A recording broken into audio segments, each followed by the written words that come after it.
สบายดีเนาะวันนี้พรเอกจะมาแนะนำให้สำหรับคนไหนที่มีปัญหาเรื่องเกี่ยวกับระบบขับถ่ายยากถ่ายอืดถ่ายแข็งเนาะถ่ายเป็นลูกกระสุนหรือว่าเวลาเฮาถ่ายสินะมีเรื่องเกี่ยวกับเลือดติดออกมาตามอุจจาระเฮานั่นเองเนาะหรือว่าผู้ใดที่มีปัญหากินอาหารการกินย่อยยากหรือว่าอืดท้องแน่นท้องกดไหลย้อนเนาะ3 มื้อ 4 มื้อกับบ่ถ่ายเนาะพรแนะนำสินค้าตัวนี้เลยบอกไว้เลยว่าเลิฟลิงตัวนี้เนาะสามารถแก้ปัญหาสำหรับคนที่มีปัญหาระบบขับถ่ายยากถ่ายอืดถ่ายแข็งเนาะอันนี้พอจะเจาะกล่องใหม่เลยเนาะสำหรับคนไหนที่มีปัญหาสุขภาพแนะนำเลยเนาะเลิฟลิงสามารถที่จะแก้ปัญหาปรับระบบขับถ่ายเนาะกินง่ายกินสบายเลยนี่พรเจาะกล่องใหม่เลยเนาะ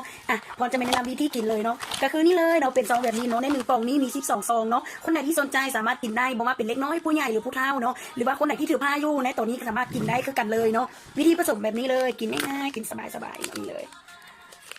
เนาะสำหรับคนไหนที่มีปัญหาเรื่องเกี่ยวกับน้ำหนักหลายเกินไปอยากลดน้ำหนักสินะอยากลดต้นแขนต้นขาเนาะก็สามารถกินได้เนาะนี่วิธีกินง่ายๆสบายเนาะเพียงมื้อละ1 ซองก่อนนอนเนาะถ้าคนไหนอยากลดน้ำหนักให้กิน2 ซองเลยตอนแรงก่อนนอนและตอนเช้าอีก1 ซองเนาะวิธีกินก็ง่ายๆสบายแบบนี้เลยเนาะนี่